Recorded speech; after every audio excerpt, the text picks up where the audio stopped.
Ladies and gentlemen, welcome to the Jack Burford Chevrolet Sports Show, live on WBON TV Channel 9 and on radio at V99.3, Sports Radio 103.5 and Y92.5. Support your favorite local teams and enjoy the Jack Burford Chevrolet Sports Show. Also brought to you by Bishop Small Engine Repair, Nuevo Vallarta, and the law offices of Patrick O'Neill.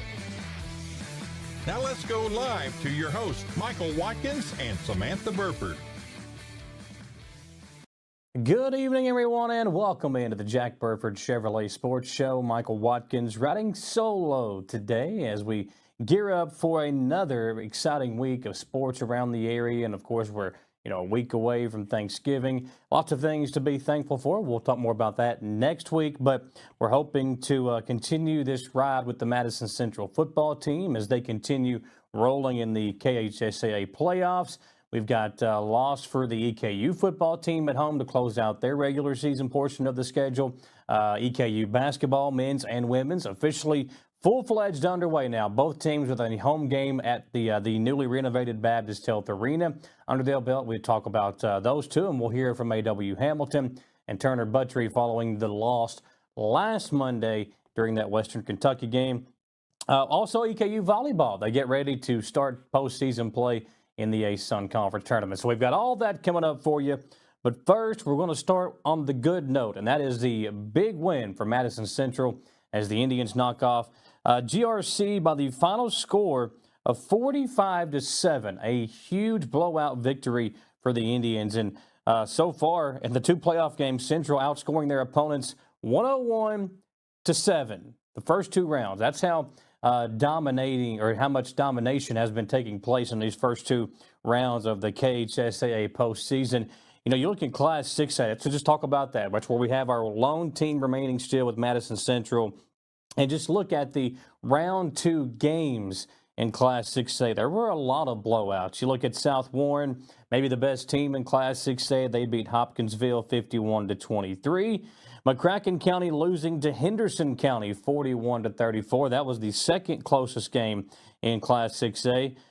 You had St. X defeating Bullitt East 50-20, so a 30-point win there for the Tigers of St. X. Male and DuPont Manual. Now, this one was the closest game of the second round and of the postseason thus far in Class 6A. You look at DuPont Manual and Male. Male winning 15-14. The final there, DuPont Manual tried a late field goal in the closing seconds to win, missed the field goal, and Male gets the win there 15-14. Trinity, a 50-0 win over Simon Kenton. Madison Central, 45-7 win over GRC. Frederick Douglass beating Bryan Station 42-23. And Ballard losing to Ryle 41-20. And that last one had bearing implications for us because had Central won, Douglass won, and Ballard won, the Indians would be facing Douglass this Friday night. For Central to win and Ryle to win over Ballard, now the Indians must go and face Louisville Trinity, the Shamrocks, coming up on Friday night. Before we look into that matchup, let's talk about the win for the Indians this past week. Passing, running, defense, it was all working against the GRC team that Central had just destroyed 3 weeks prior to the matchup this past Friday, and they did not waste any time of taking care of business again this past week, getting everybody involved. Corinthian Barnes, 14 carries, 132 rushing yards for Madison Central.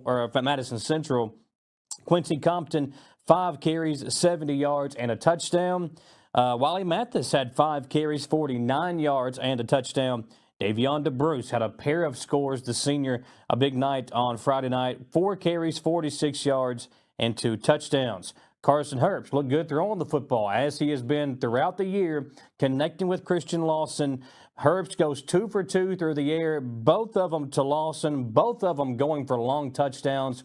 56 yards passing for Herbst, 56 receiving for Christian Lawson, who now really continues to showcase how good of a weapon he is in this Madison Central offense. Peyton Gilboa was perfect on extra points, and they even tried a new wrinkle with a kickoff that we saw from Gilboa. I think it was in the third quarter They did like a squib onside, just high pooch kick from Gilbo, and he did it perfectly, which is something that could be used as we go throughout the postseason, and that we could really have in our back pocket when you face a team like Trinity coming up this Friday night. McElwee, once again, was huge. Had a 70-plus yard touchdown called back because of a penalty on defense. Would have been his fourth touchdown defensively this season, but he just continues to impress. Moose with 12 tackles in the game, 10 of those solo tackles, had 3 tackles for loss and a sack in the game. Central in the game, 7 tackles for loss as a team, and they just continue to get after the quarterback. We look at what Daly and McElwee have done throughout the year, and this defense, and William Thurman now coming in making plays. You've got the guys up front, and Parker and Mathis and Snell. Depending on what front three they have up there, they're all creating havoc. And Central's defense has been so good this year. We'll see how they continue to continue this defensive effort.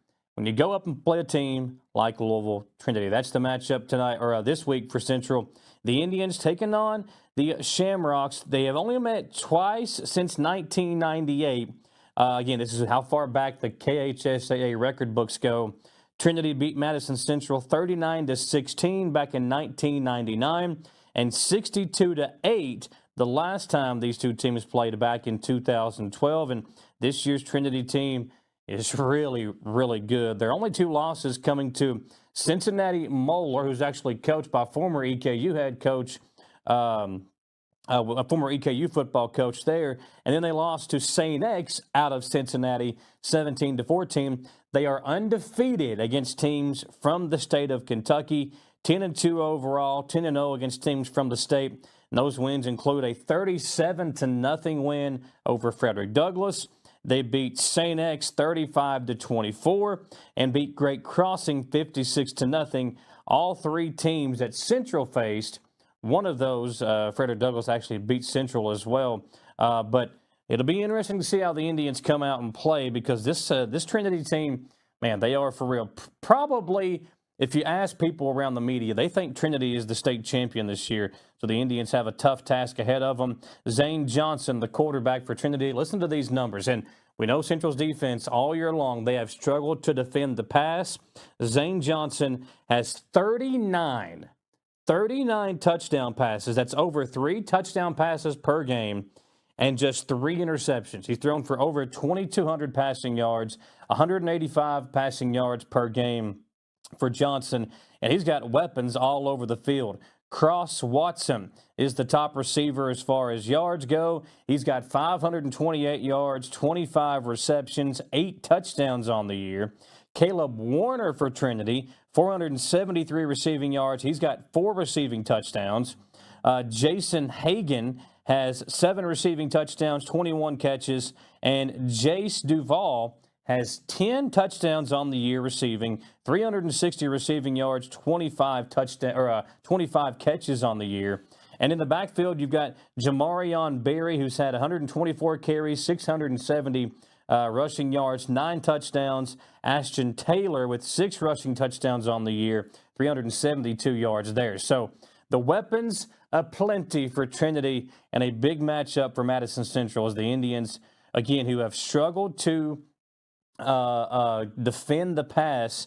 And Trinity's defense, they've got 21 interceptions. Miles Howze, Howze, is the guy you've got to watch out for. Howze, 4 interceptions. They have 3 other guys with 3 interceptions on the season. So while Central doesn't throw the ball a ton, going to be very hard to pick and choose your spots against a Trinity defense that has picked off the ball 21 times this season. Now, at the moment, we still don't know exactly what kind of broadcast we will have.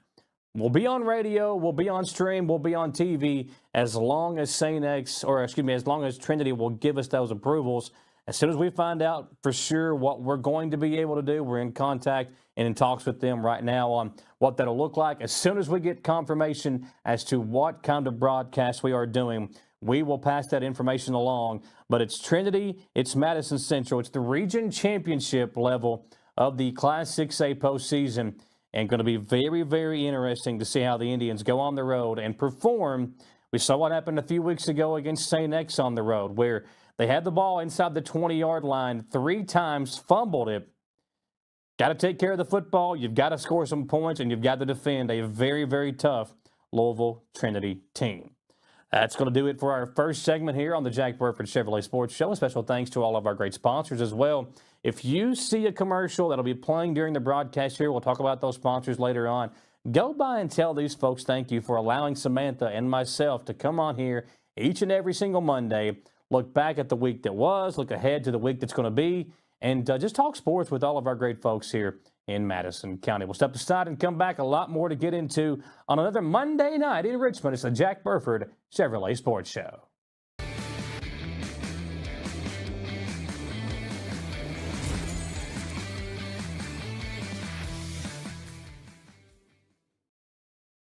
When you grow up in Richmond, there are 2 traditions you know by heart. Jack Burford Chevrolet and EKU football. Jack Burford Chevrolet isn't just a place to buy a car. It's where generations of Central Kentucky families have started their journey. More than just a school, EKU is the heartbeat of this town, a cornerstone where tradition, pride, and a winning spirit come together. Jack Burford Chevrolet and EKU football. 2 Richmond icons, 1 winning tradition. We would like to invite you to join our family at Bishop's Small Engine Repair. Outdoor Power has become a family tradition, with 3 generations here bringing you years of experience. We will help you find the best selection of outdoor power equipment from Code Cadet, Grasshopper, DeWalt, Makita, Echo, Shindawa, and now still in our Georgetown store.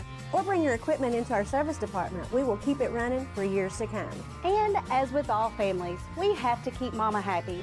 So come on in and see us at Bishop's Small Engine Repair in Richmond and in Georgetown.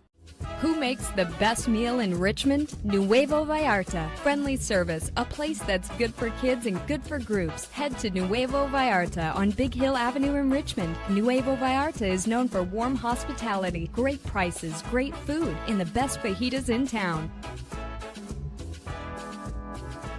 Start with an appetizer, order a la carte, or choose from their huge menu of Mexican favorites for grown-ups and kids. Nuevo Vallarta on Big Hill Avenue in Richmond. Patrick O'Neill has been serving Central and Eastern Kentucky since 1995. When someone is accused of something they didn't do, or when a good person makes a mistake, they need the best representation they can find. And that's Patrick O'Neill. Whether it's criminal defense, Social Security, disability, personal injury, workers' compensation, or deeds and wills. When you need legal advice, trust the expertise of Patrick O'Neill. He will get you the money you deserve. His office is located in Jackson, but Patrick practices all over Central and Eastern Kentucky. For more information or for a free consultation, call 606-666-2990. Have you heard about JB's Grow Shop? They are one of the most unique businesses in Richmond. If you're a farmer or gardener, then you and JB's Grow Shop will make a great team. They provide the highest quality organic soils, nutrients, castings, and much more to meet your indoor and outdoor growing needs. Their experts will meet with you and make sure that you are getting the most out of your homegrown plants. JB's Grow Shop is located in the Southern Hills Plaza Shopping Center at 956 Commercial Drive in Richmond. Our bodies deserve more. We put them through a lot, and oftentimes the aches and the stress of everyday life can take a toll. Escape all of that and enter your sanctuary of relaxation with a trip to the massage studio in Berea. Unwind, rejuvenate, and restore balance to your body and mind with help from their expert massage therapist. Like the Massage Studio on Facebook for more information, and get back to being you. Welcome back into the Jack Burford Chevrolet Sports Show. Michael Watkins here with you by myself this evening as we look ahead to a big week for sports in the area. Again, Madison Central gearing up for the region championship game. EKU coming off back-to-back home losses will now head on the road for their final regular season game. And obviously a postseason berth is not going to be in the picture for the Colonels as they have lost 2 straight. And on the year, just not the type of season EKU was hoping for. 4-7 now overall, 2-5 in conference play. And let's look at how things broke down in the loss for EKU against Abilene Christian, as the Colonels have now lost 3 straight home games to close out the year. The Tarleton State loss and the 2 losses over the last last couple of home games for EKU. 11 unanswered points by Abilene Christian late in the fourth quarter proved to be the difference with a game-winning touchdown drive that was set up by a recovered fumble in EKU territory. Following the loss, EKU head football coach Walt Wells said, obviously disappointed with the finish in the game. I thought our young men fought all night and played with passion, both sides of the ball and special teams. We got the game to be where we need it to be, but we can't turn the ball over there at the end. We needed to finish the game the right way, and obviously that has been a big issue throughout the year. Burkett with fumbling or throwing interceptions, 9 of those on the season.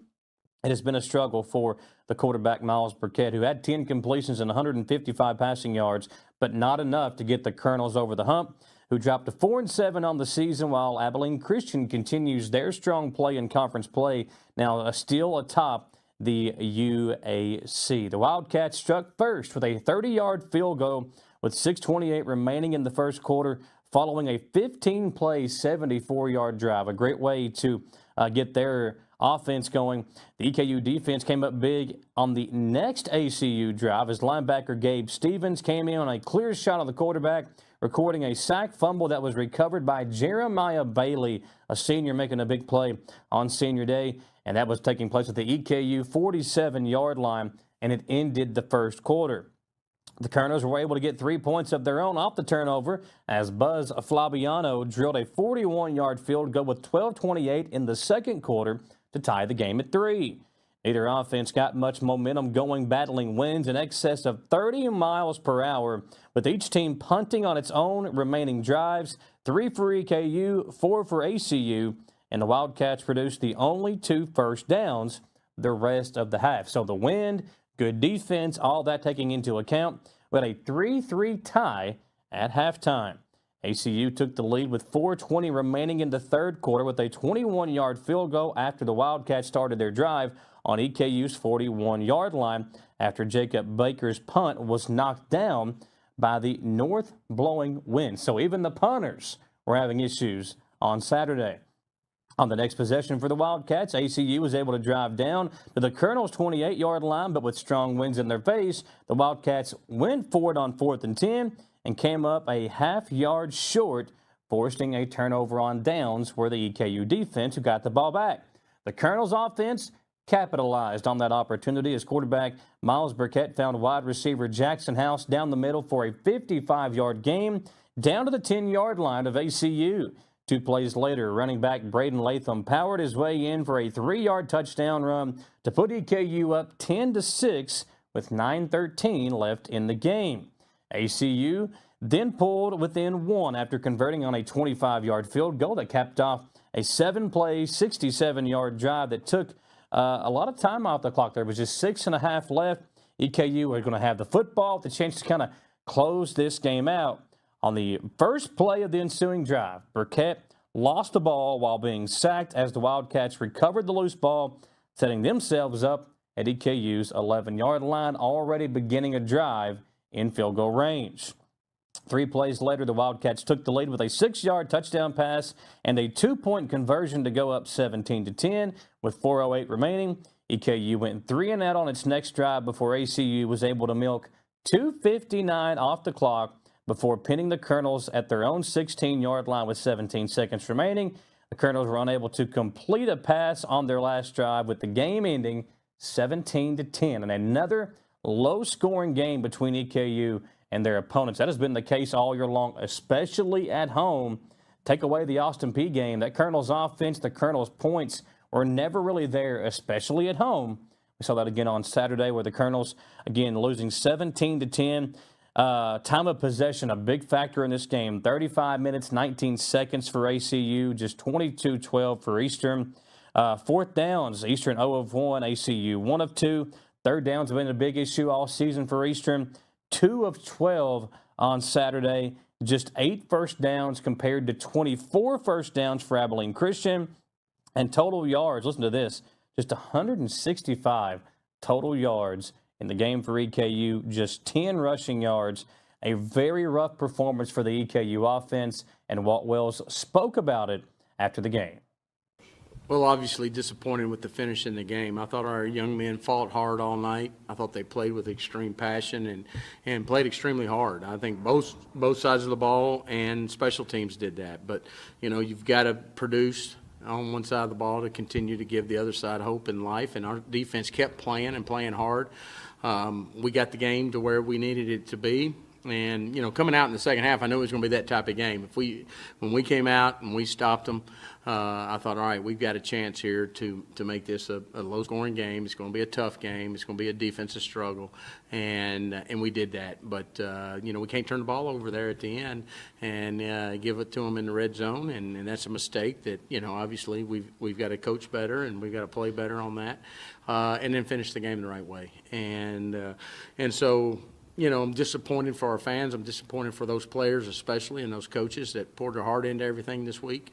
And we got to bounce back on Tuesday when we get back out there and get ready for Utah Tech because they're not going to care. So with that, I'll open it up for any questions.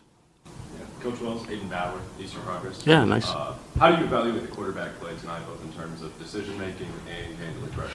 Well, I'm not going to go there right yet because I haven't seen the game tape, so it's hard to sit there and evaluate when he was under true duress and when he wasn't. 5 sacks is not good for any quarterback whatsoever, and I haven't seen the total play on the one where we fumbled. But you know, Miles lays it on the line every time he goes out there. He plays extremely hard. He plays with toughness, and he'll be the first one to tell you that he wishes every ball he threw was like the one he threw to Jackson House. And we've got to evaluate that and figure out how we can get him in rhythm quicker. You know, give credit to Abilene Christian. They played great defensively, much like we did, and so I think that being said, I'll need to see the video to totally understand. Any other questions?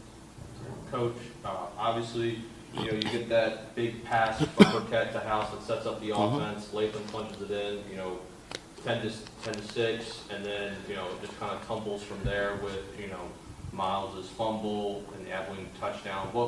What were you guys seeing from the sideline, you know, in those last few minutes towards the end of the fourth quarter? Well, I mean, we knew what type of game it was. We knew with 6 minutes and 37 seconds to go, we needed to finish the game right there, or at least get a couple first downs to punt it away and play field position. Because I thought if we played field position, then we could keep them to where they needed to be. I mean, they already had driven down prior to that and got the fourth down stop, which was huge, and gave us the ball back. So, you know, we've you know, that's what you see. You see a tight football game between two teams that are competitively playing. And so you don't want to turn the ball over to give them an opportunity, but that's what happened. And so, you know, we've got to rise up on defense one more time, and we just weren't able to do that. Yeah. The winds seem to be playing a factor all night long. Mm-hmm. How much does that kind of impact the game and lend itself towards being a hard-nosed defensive battle, and how were you guys adjusting to that throughout tonight's game? Well, I think, yeah, I mean, it's tough for special teams and it's tough for offense, but and it creates some issues on defense with how they do some things, and maybe you get out of character of who they are, you know, offensively, because you're trying to make sure you don't make a mistake to give everybody the opportunity. We got the fumble strip sack for them, and we went down and got the field goal, and then they got theirs and got the touchdown. And that's really the difference in the game. The win obviously has a factor in it, but they had it for 2 quarters and we had it for 2 quarters. We chose to take it in the second and fourth quarter, and I think that's was the right decision. It just didn't turn out the way it needed to turn out. Obviously, you know, a frustrating loss. But you guys have one more game left here in this 2025 season. What's the message to the team in terms of, you know, staying up and getting ready for a Utah Tech team on the road next week? Well, I mean, I think if you're a competitor, you stay up. You're putting your brand out there you're putting your personal brand out there on the field, and you're also putting EKU's brand out there on the field. So you got to go out there and play with a passion and a pride, and understand that if you go out there and lay down, that's on film. That's who you are. And just like us coaches, we got to go out there and put these guys in position and make sure that we understand that they need to be where they, you know, in spots, and we got to give them opportunities to make plays. You know, Utah Tech is obviously going to be ready to go. It's their last game, and, you know, we got to travel out, and that's fine. That's part of it, and we got to be ready to go. These kids have never, all year, they have not worked hard. They have not, I mean, they've showed up every game, and I say this to them, so I'll say it out loud. They showed up to every game but one. And so I expect them to show up and be ready to go. And we'll coach that away all week and make sure that we're ready to go. And we'll go out there and we'll play with an intensity and a pride that EKU, expects us to. So you can hear from Walt Wells there, obviously frustrated, upset that the team was unable to get a victory. He talked about, just the issues with the offense and the problem with, some of the passing that they tried to do with Burkett throughout the year. It has been a rough year for EKU football. You're going to have one more game next week on the road at Utah Tech, a team that's 2-9, a very, very winnable game there for EKU football. But you want to really close this season out on a high note. Getting a victory, trying to build some momentum to close out the regular season. They got a chance to do so next week at Utah Tech. But one of the things that I talked to Coach Wells about last week, the scheduling. We saw this past Saturday, Tennessee Tech playing Kentucky. There were a lot of teams in our conference playing out of conference this past weekend against teams that were wins, essentially. Austin Peay. There were a couple of other ones that just some games out of conference play for FCS schools. We know Eastern's got to go on the road. You've got to play Louisville. You got to play Marshall. Those FBS teams where you get a big check for playing teams like that. EKU going to Louisville this year, that was a game they got paid to go play in. Same thing with Marshall. Same thing when they go play Kentucky. When they play schools like that in football, FBS compared to FCS, those FBS schools write you a check for coming up there, and that is a big part of the budgeting that goes for next year's team. So you got to have those games. We understand that. But what about doing what Tennessee Tech did this past weekend and playing one of those FBS games later on in the year? That could be something that could be very beneficial for a program like EKU football that in the last couple of years we've seen it's taken a while for things to be figured out. And in the day and age of the transfer portal, you really need some time to build some cohesiveness, to build some chemistry, and that could take a few games. When you're going on the road to Louisville and Marshall, that's basically two games that it's going to be very, very difficult. Chances of winning those are very slim. You get the big check, we understand. But what if we started off, let's say next year. Now, obviously, the schedule's already been put in place for next year, but the next time we can change the schedule. Let's look at that. What if we open up the season on a Thursday night against a team like Morehead State? Coach talked about that, during his time. They have not played a team that was below FCS. It's either FCS or FBS, and that's it. That's important to Coach Wells. So let's try to find a game. Let's open up on a Thursday night. That's always a cool atmosphere. We've seen that in the past. I think it was Morehead State they played on a Thursday night a few years ago. What if we did that to start the season off? And then we go on the road 10 days after that to a Louisville, to a Kentucky, to an Ole Miss, one of those FBS schools that are going to pay us to come play them. Let's do that in the second week of the season after we've already got a victory. So then we're going to 1-1. Then maybe you knock off another team like a Houston Christian or somebody like that that is not in the conference but is an FCS school. Then you're 2-1. Then you go into conference play. And then in the back half of that schedule is where you face another FBS team. We see it all the time late in the year, schools like that playing FCS teams like we saw this past week with Kentucky and Tennessee Tech. What if Eastern did that with one of their FBS games next year or whenever you can change the schedule? Just a thought. Walt Willis talked about that last week during his press conference when I asked him about maybe changing up the schedule to where we do put one of those FBS games in the back half. Well, it is for me. It kind of depends, I don't do the schedule. I have everything ran through me. So when I say I don't do it, yes, I'm not saying, well, I just do it. They discuss things with me. But I would, I'm not ever going to complain about our schedule.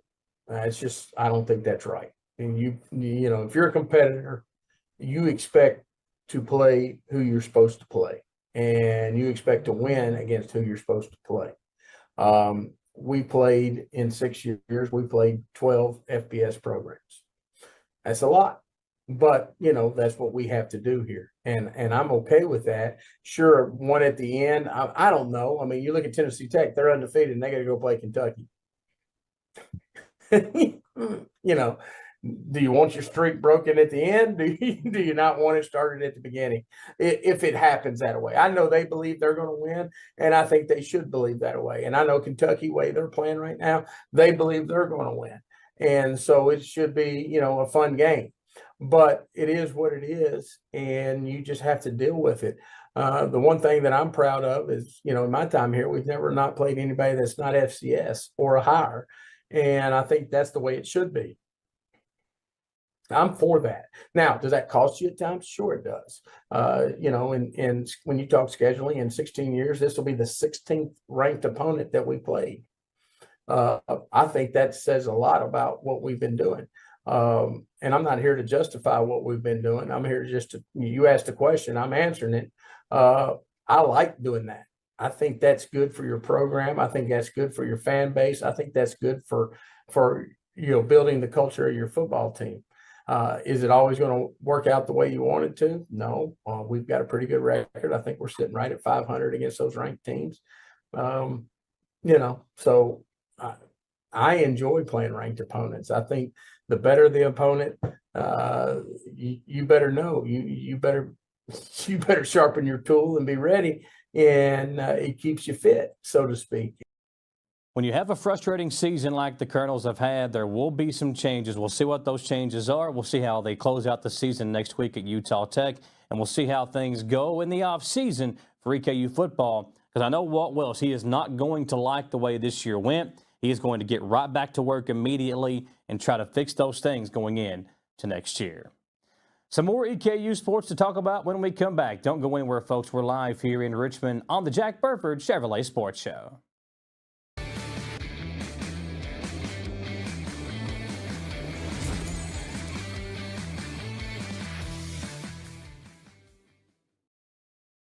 When you grow up in Richmond, there are two traditions you know by heart. Jack Burford Chevrolet and EKU football. Jack Burford Chevrolet isn't just a place to buy a car. It's where generations of Central Kentucky families have started their journey. More than just a school, EKU is the heartbeat of this town, a cornerstone where tradition, pride, and a winning spirit come together. Jack Burford Chevrolet and EKU football. Two Richmond icons, one winning tradition. We would like to invite you to join our family at Bishop's Small Engine Repair. Outdoor Power has become a family tradition, with 3 generations here bringing you years of experience.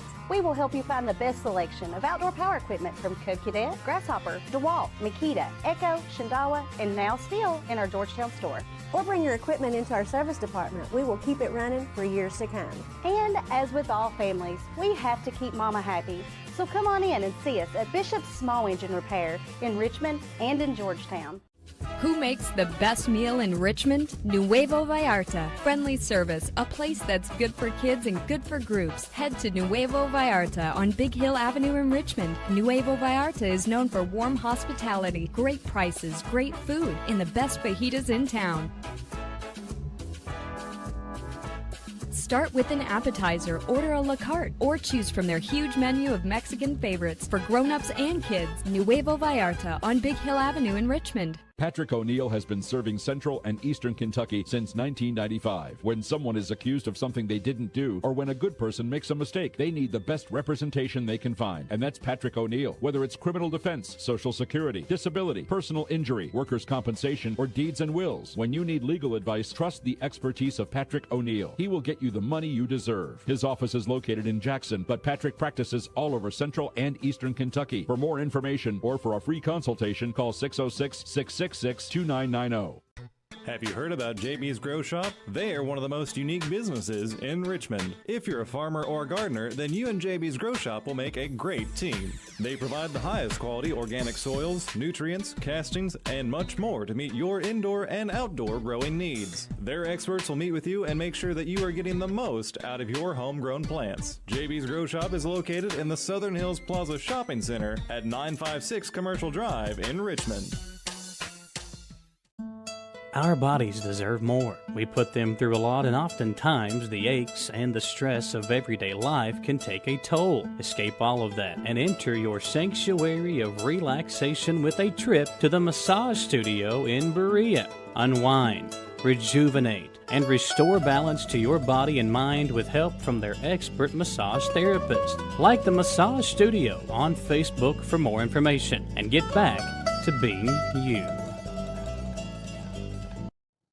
Welcome back into the Jack Burford Chevrolet Sports Show. Michael Watkins here with you. Glad to have you along here on a Monday night as we inch closer to Turkey Day. I actually just had Thanksgiving dinner over the weekend with some of my family at the house, and it's when you start bringing your family together during the holiday season, it can be chaotic when you've got kids involved. That was the case this past weekend, but it's those memories you create, just sitting around the table with your aunts and your uncles and your cousins and your parent, whatever the case might be.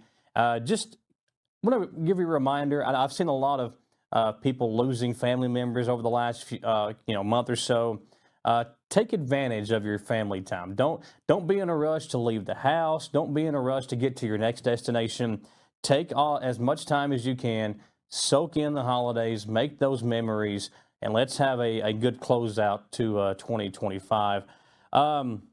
EKU volleyball had a great closeout to their 2025 regular season as the volleyball team finished in a three-way tie for second place in the ASUN Conference and will play as the number 3 seed against Queens, the University of Charlotte, on Thursday in the volleyball tournament. The Colonels and Royals will play at 1 p.m. at Alico Arena in Fort Myers, Florida. The match will air live on ESPN+. You can watch the Colonels from home and cheer them on Thursday.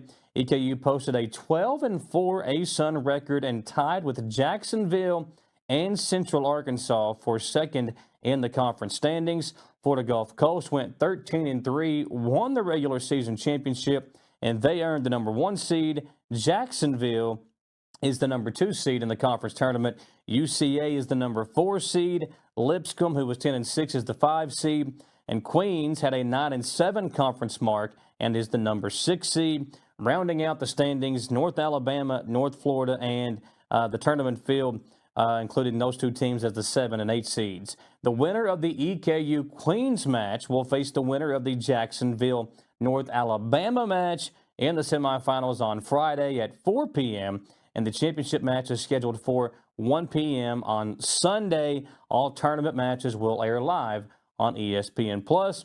The Colonels finished the 2025 regular season with a 20-8 overall record, their 3rd straight season of winning 20 or more matches. It marks the first time since 2003, 2004, and 2005 that EKU has won 20 matches in 3 straight seasons. So Gianna Bazzani has obviously done a tremendous job with this program. When you look at all the different great players she's brought in here, when you look at all the great teams she's had, again, winning 20 straight in 3 straight years is nothing to kind of be putting your head down about. That's a tremendous job of her, again, building up this program. And they beat North Alabama to close out the regular season. Colonels did a good job there, winning 3-1 on senior night. It was their first couple of games in Baptist Health Arena. Obviously, the basketball team is playing on Monday night, so the volleyball team getting back in there over the weekend. The win, again, is the 20th of the season for the Colonels, marking the first time since 2003, 4, and 5 that the team had won 20 matches in 3 straight seasons.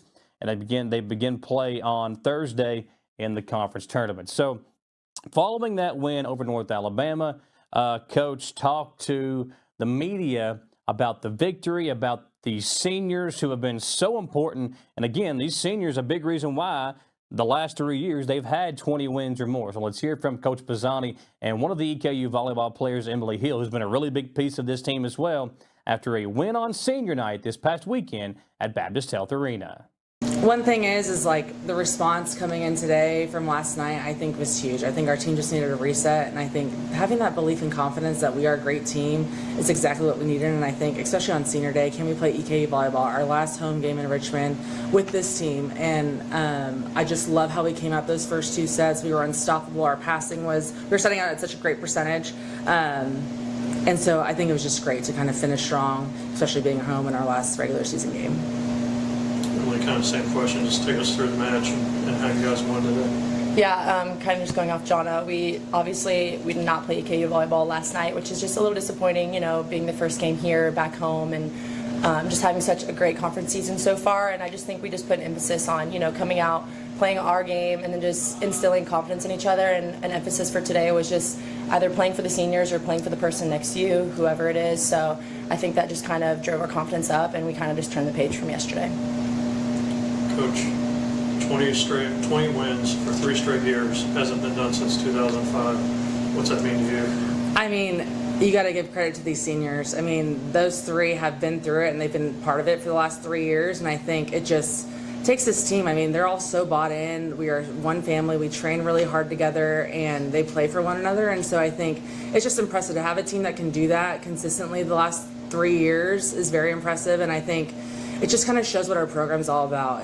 We're playing for one another. We're gritty. We've got a lot of offensive weapons, and we're there for each other no matter whether they're a freshman or a senior. And so you got to give a shout out to those seniors because they changed the way of how this program has gone, and they're a part of a huge success. They didn't make the conference tournament their freshman year, and we bounced back. And in the last 3 years, we've been at the top of this league. And so it's just a part of our culture and just who we are. And so I'm just super thankful on this team, and I'm just so proud of them and how we've executed the last couple of years. Emily Jonah talks about the seniors and what they've done to put this program in that position. What kind of message have you gotten from them about where this program should be and how to keep it there? Yeah, it's been kind of just that all week, like the impact that all 3 of them in each of their own ways has left on this program is just unimaginable. Like each one of them has just bought in every single day, whether they're on the court or not. And it just goes past volleyball. I mean, they're 3 wonderful people inside and out. So just to see the success that we've had since my freshman year especially, it's just been such a journey and a joy to be able to play with such a great group of girls because, I mean, they seriously are so bought in, and, I mean, they're great people, whether they're teammates, players, they're just great people. So. Sorry, Caleb, go ahead. You're good. You talked a lot about senior night, but this isn't a regular senior night, losing 3 kind of program legends. Can you talk about that, Coach? Yeah, I mean, it's tough. Those 3 have put their heart and soul in EKU volleyball, and I think, we've relied on them the last 4 years just on all of our successes. And so, yeah, it's going to be hard, and I think, losing them next year is going to be really tough for us. But I think, too, the team is just so, the younger classmen, I think those that aren't playing right now are looking up to them, and they are learning from them every single day in practice. They know what it takes, and we're going to have some big shoes to fill, but I think for those 3, they're just pouring their heart out for this program and each other, and I think that's what it's all about. And so, yeah, we're going to lose three great kids, but I think just for what's to come, they've definitely set that tone, and what the impact and that they're going to leave on the younger classmen is going to be huge for them to mold. Definitely. It was blocks galore out there. You guys were getting touches, blocks on just about every hit. Can you talk about what the mindset was going into it? I mean, a big part of our scout was to just get positive block touches and play defense behind. And, we didn't do that great yesterday. And I think, cast behind the block. It's just, you got to tell yourself to go with that defensive mentality. And when we can do that and we can shut people down, that side will make errors. And I think from the get-go, we did that. We finished with 13 blocks and 56 digs. And that's just, can we keep those rallies alive and win those long rallies? And it's a huge momentum changer. So I love our blocking and our defensive play. Absolutely. Emily, it was an aggressive performance for you at the net, a lot of kills, a lot of good block touches. Can you talk about your mindset going into tonight? Yeah, just kind of going back to yesterday, it was not our best game. So I just think, kind of going back to my first question, my first answer, we were just playing for each other, and there's just a huge emphasis on leaning on the person next to you, and I wanted to come out and I wanted to perform for my seniors, whichever facet of my game that was. So I just think, I was just coming out with a confident, aggressive mindset just to kind of uplift my seniors and those around me. Absolutely. Then lastly, Coach Pisani, you all dropped the 3rd set. What was the message to the team after losing the 3rd set going into the 4th? I think it's just we got to do whatever it takes. So you knew that team was going to apply pressure in that moment, and they weren't going to give up. And yeah, we came out strong those first 2 sets, but it's can we maintain that focus? Can we not get lax? They applied pressure on us from the service line, and I think that's what kind of got us in a rut. And it's let's not lose that focus. Let's continue to play EKU volleyball and find that bounce back. And I think we made some subs where we needed to, and I think that was just that mentality and that execution that we needed to finish out in 4. Because of all that, EKU deciding this morning, an announcement coming out that the university has extended the contract of volleyball head coach Gianna Bazzani through the 2028 season. That was announced today from Vice President and Director of Athletics Kyle Moats. Bazzani is in her 7th season as the head coach of the Colonels. Since the start of the 2023 season, she has led the team to a 62-27 record. This season, Bazzani led the team to a 20-8 record and a tie for second place in the ASUN Conference. She has led the Colonels to 20 or more wins in 3 straight years. We've already talked about that. As Bazzani worked to build the foundation for a championship-caliber program, EKU won 11 matches combined her first 2 seasons as head coach. In the past 4 seasons, the Colonels have won 77 matches combined. So putting her players in there, getting her recruits in, you see the big difference from what Coach Bazzani has been able to do. Her building effort culminated in 2023 with one of the best seasons in program history. Bazzani was chosen as the ASUN Conference Coach of the Year after leading the program to 21 wins, a 13-match winning streak tied for the longest in program history, the first national postseason tournament appearance since 2004, and the first top 3 conference finish since 2014, and a program record 7 straight shutout victories. Then in 2024, Bazzani led the team to another 21-win season and a trip back to the ASUN tournament semifinals. It marked the first time EKU has posted back-to-back 20-win campaigns since 04-05. And again, the talent and the number of players that have come through here have been so impressive. Josie Smittendorf, you've got Sarah Mitchell, Carson Ledford, Emily Hill, a couple of players on the team right now. They have all been so important to the progression of this program. And again, it's the recruits, it's all the great players as we have seen come through here. Bazzani first joined the EKU program as a graduate assistant in 2014. She served as a full-time assistant from 2015 to 2018. And at San Diego State University, Bazzani was a 2-time All-Mountain West Conference selection and was chosen as the league setter of the year twice. Following her junior season, she earned honorable mention All-America honors and was an All-West region selection by the AVCA. So Gianna Bazzani continuing to work hard, pour into her program, and a contract extension for her following this season. And that contract now runs through 2028. We got a lot more to get to, folks. Don't go anywhere. We'll close things out with EKU men's basketball on the other side. You're watching the Jack Burford Chevrolet Sports Show.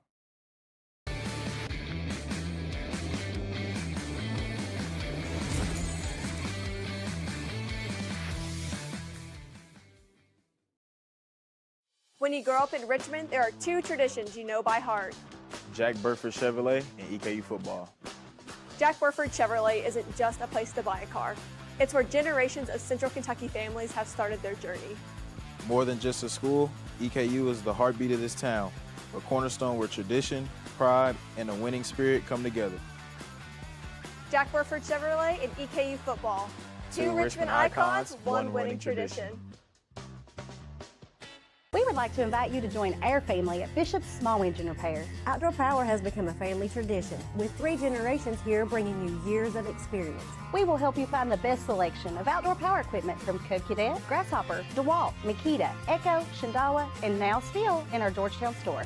Or bring your equipment into our service department. We will keep it running for years to come. And as with all families, we have to keep Mama happy. So come on in and see us at Bishop's Small Engine Repair in Richmond and in Georgetown. Who makes the best meal in Richmond? Nuevo Vallarta. Friendly service, a place that's good for kids and good for groups. Head to Nuevo Vallarta on Big Hill Avenue in Richmond. Nuevo Vallarta is known for warm hospitality, great prices, great food, and the best fajitas in town.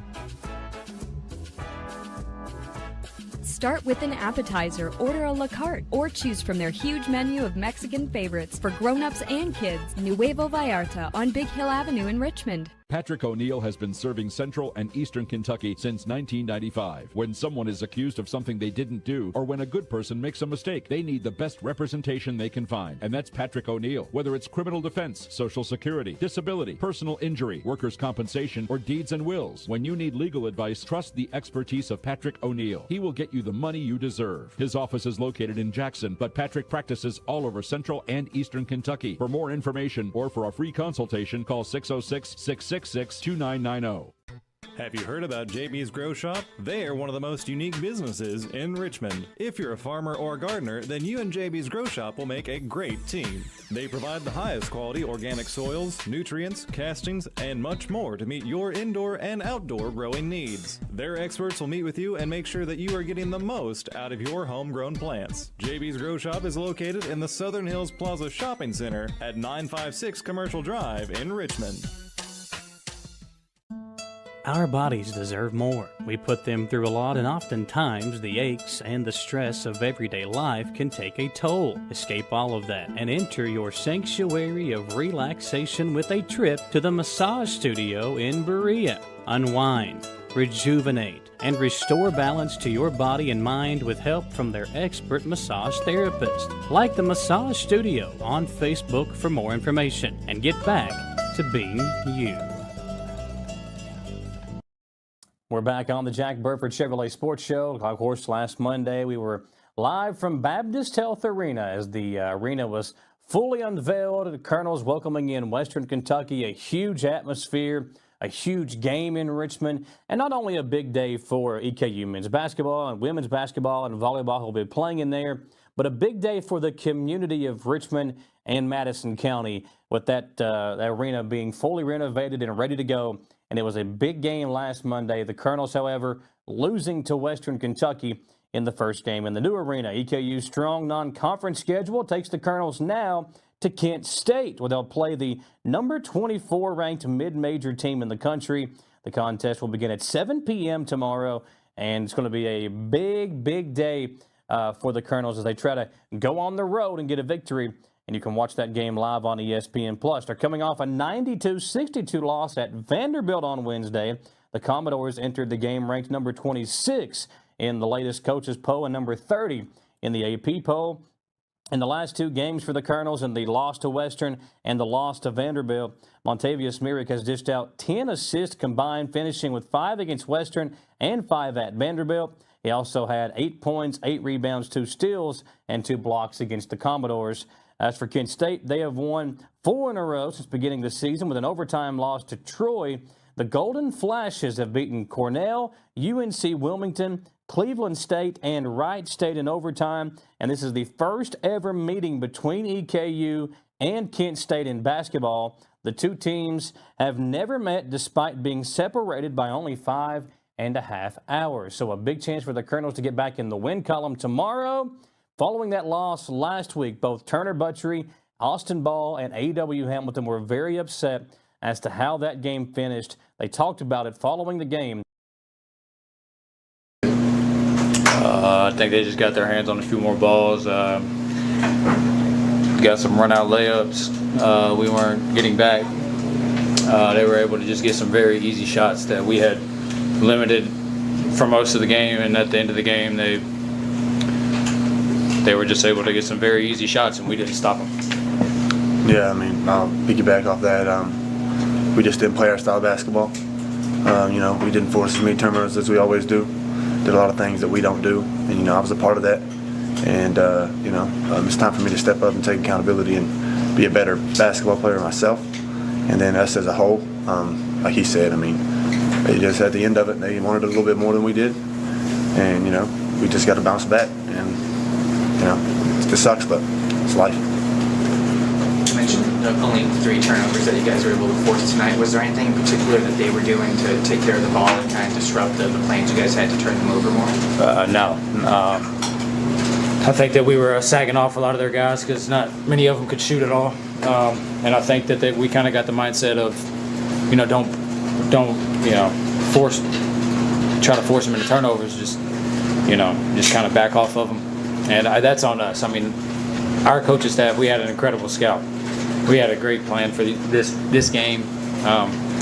And I kind of think that we just got into a let them shoot mode, and when we kept backing off, they kept eating up the space, and they were able to get in the lane anyways. And I just think that hurt us.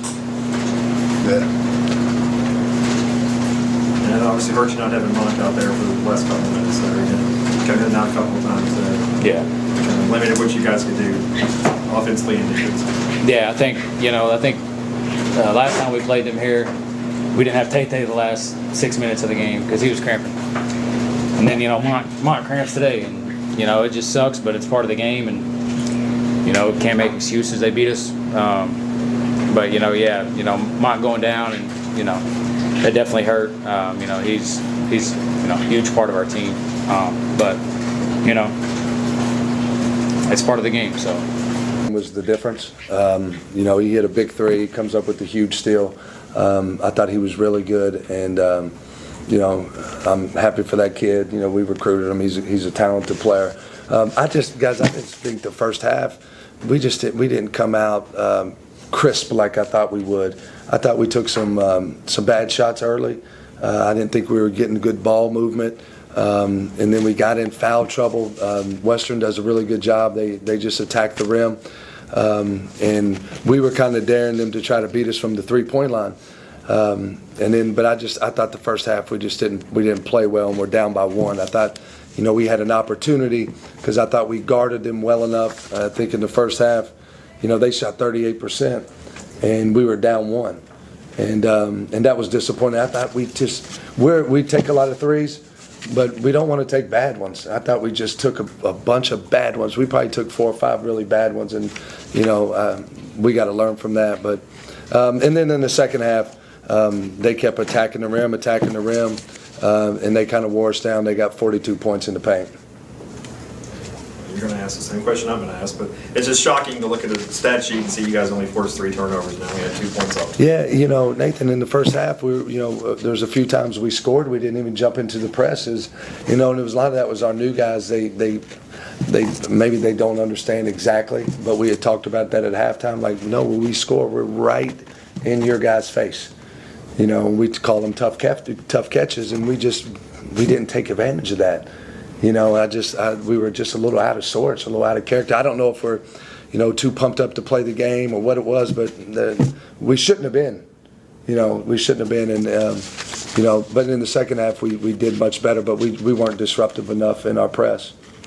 Turner took a lot of accountability just a second ago, talking about how you guys instituted like a really good game plan for this game, and there was some kind of disconnect between what the coaches were telling you guys and what was happening on the court. Was that turnover thing, jumping into the press immediately, maybe the biggest thing, or what did you see in that? No, listen, there's nobody that wanted to win this game more than Turner Buttrey.